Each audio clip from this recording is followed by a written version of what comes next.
Welcome back to Now Beyond Cars.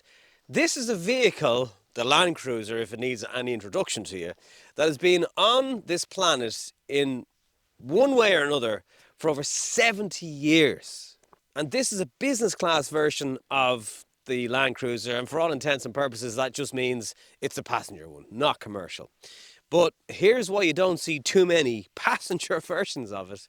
It's €40,000 dearer than a commercial long wheelbase version of the car. And then there's the short wheelbase version as well that you'll see a lot more of.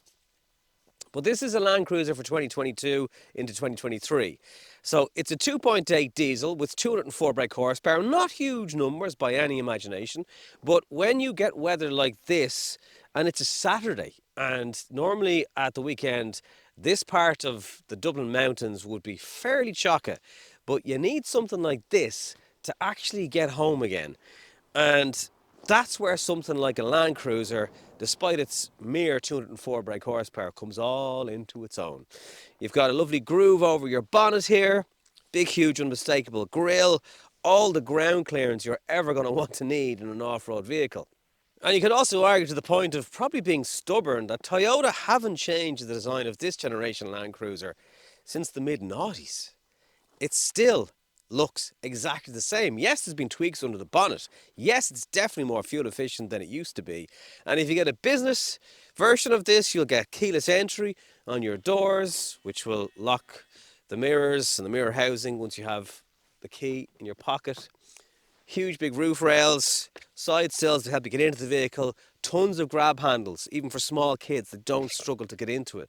So you kind of look at the car and you go, do you know what? It's a classic case of it's not broken, I'm not fixing it. And you probably will never have to fix it because it's a Toyota.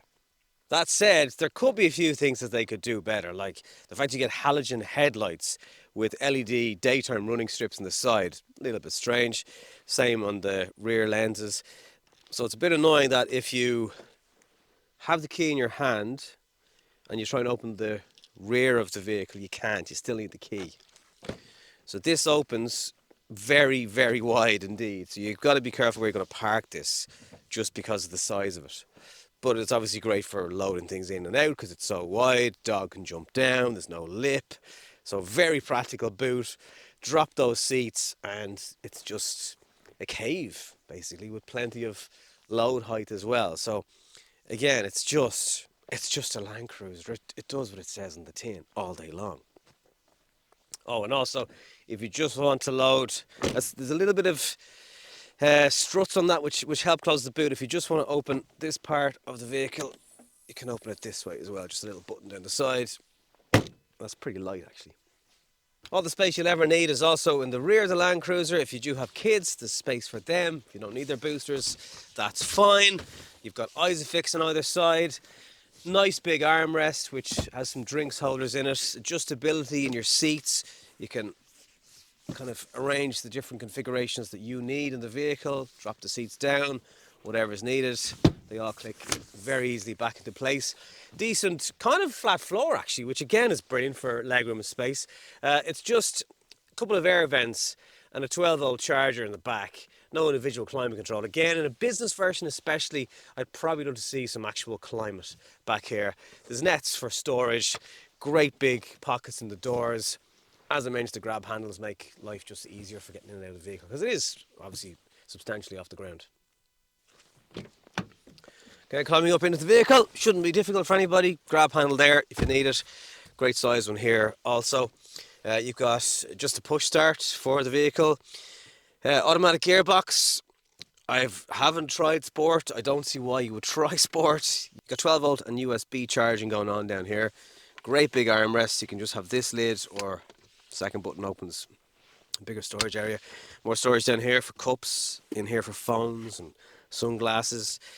You've got your diff lock down here, your second start, your hill descent, and your low 4-wheel drive that will turn the traction control off. So you pop the car into neutral, put it into low 4, and away you go. Just take your time, and like you barely tip the accelerator. It will just cruise you up whatever you need to go up.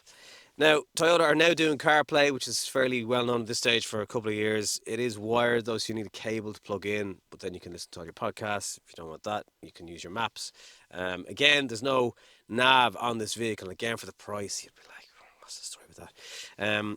Digital clock, physical buttons for loads, great big glove box, plenty of space, visibility all around is great. Nice huge steering wheel with cruise. Just a lovely feel to it, great quality. I mean, it's not Land Rover, it's not Range Rover Sport, it's not anything like a BMW, it's not like anything Audi will do for you. It is, you know, a bit more hard, a bit more rough and ready. Toyota will not make any apologies for that. This is a vehicle that is meant to last you until the end of time. Maybe it should actually outlive you. Fuel economy, I'll get to that in a second. A mate of mine used to have one of these back, I think, 06, and it was fairly thirsty. It's not as bad now with the more efficient engine that Toyota have in this Landcruiser. So let's take it out onto the road in the snow and find out what it's like to drive. Now, I don't overdo this. I'm not in Siberia. I'm in the Dublin Mountains with an inch, if even, of snow. But the main point is how this vehicle feels like it's just driving on a normal day. And that's the capability of the Landcruiser, that just provided with all this interior comfort, the luxurious surroundings of your heated seats, your climate, your CarPlay, and then you've got something that will just navigate this kind of terrain in its absolute sleep. And that's, I suppose, that's what makes the vehicle so special. So the fuel economy, I've actually seen it doing 8.5 litres per 100 kilometres. And I know that's not, okay, it's diesel and whatever, fine. But it's permanent four-wheel drive, it weighs over 2 tonnes, and that was cruising at a motorway speed. Now, generally, it's 9.9 litres per 100 kilometres. I haven't seen it deviate too much from that. Toyota's official figure is 9.5, so they're really not very far off there, and being straight up about it. Your range will probably be, look, it depends on how much fuel you're going to use, obviously, and how hard you drive it and what type of driving you're doing, but you certainly should be able to get 700 to 800 kilometres out of a full tank of diesel to get you from A to B. The steering, I mean, there's not an awful lot of involvement in it. You know, you're pointing in one direction, and that's about it. You know, you probably wouldn't be, like, snow aside, you wouldn't be chucking this thing into corners, going around bends. It's not particularly quick. At times it's sluggish, but again, it's the workhorse factor. That's the selling point. Here's a big hill, let's floor it. Plenty of grip, traction light, a little bit of a flicker on it, but nothing major. No slipping to the side, just steady as she goes. Same with the brakes. Like, if I'm to jam on, you can feel the ABS doing its thing, but it never even skids. Incredible. And where I am today is Sally Gap, which, you know, generally you're told don't go up here. You'll get warnings from the guards when the weather gets bad, because people come up here and they get stuck, and then mountain rescue have to come and rescue them, and you know, that's a waste of everybody's time. Granted, I don't want to over talk about snow either, because this is like a yearly event, if even, in Ireland. It's not something that happens very often. We're cold, but we're not that cold.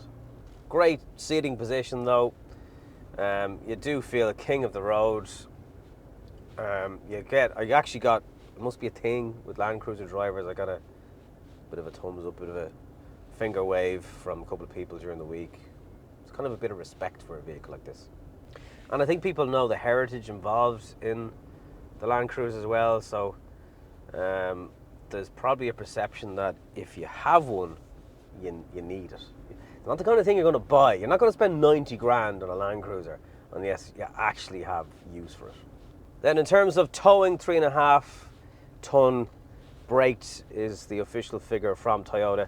It has trailer sway control, so that will provide more stability to whichever wheel, helps to just keep your trailer on the straight and narrow so it's not slipping and sliding everywhere.